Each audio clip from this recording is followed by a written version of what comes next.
ઉત્તર પ્રદેશના કાનપુરમાં એન્જિન મોટા પથ્થર સાથે અથડાતા સાબરમતી એક્સપ્રેસના 22 ડબ્બા પાટા પરથી ઉતરી ગયા હતા. કાનપુરથી 11 કિલોમીટર દૂર ભીમસન અને ગોવિંદપુરી સ્ટેશન વચ્ચે મોડી રાત્રે અકસ્માત સર્જાયો હતો, જેમાં 314 ગુજરાતીઓ પણ મુસાફરી કરી રહ્યા હતા. ત્યારે પ્રાથમિક તપાસમાં જાણવા મળ્યું છે કે ટ્રેક પર મૂકેલ કોઈ ભારે વસ્તુ સાથે અથડાવાને કારણે ટ્રેન પાટા પરથી ઉતરી ગઈ હતી.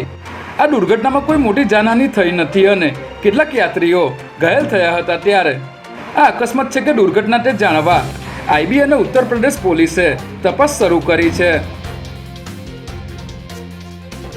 ઝોન 1 એલસીબીની ટીમે રાણીપમાં ચાલતા જુગારધામ પર દરોડો પાડી જુગાર રમાડતી મહિલા સહિત 9 આરોપીની ધરપકડ કરી છે, જેમાં શાહીબાગની મહિલાએ જુગાર રમાડવા માટે રાણીપમાં મકાન ભાડે રાખ્યું હતું અને એક ગેમના 100 રૂપિયા લઈને લોકોને પોતાના ઘરે જુગાર રમવા બોલાવતી હતી. ત્યારે ઝોન 1 એલસીબીની ટીમે બાતમીના આધારે અહીં દરોડો પાડીને 6 મહિલા અને 3 પુરુષને જુગાર રમતા ઝડપી લીધા હતા.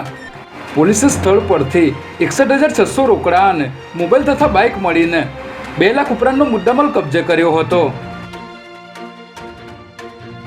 ગુજરાત હાઈકોર્ટમાં અખિલ ભારતીય અંધશ્રદ્ધા નિર્મૂલન સમિતિ અને અન્ય એક અરજદારે એડવોકેટ મારફતે જાહેરહિતની અરજી દાખલ કરી હતી, જે ચીફ જજ સુનીતા અગ્રવાલ અને જજ પ્રણવ ત્રિવેદી સમક્ષ ચલાવવામાં આવી રહી છે. ત્યારે ગુજરાત સરકારે ગુજરાત અંધશ્રદ્ધા નિર્મૂલન કાયદાનો ડ્રાફ્ટ તૈયાર કરી લીધો છે, જેને આગામી વિધાનસભા સત્રમાં રજૂ કરવામાં આવશે, જેમાં અંધશ્રદ્ધાનું આચરણ કરનાર, કરાવનાર કે દુષ્પ્રેરણા આપનારને 6 માસથી 7 વર્ષ સુધીની કેદની સજા કરાશે, જ્યારે ₹5,000 થી 50,000 સુધીનો દંડ કરવામાં આવશે.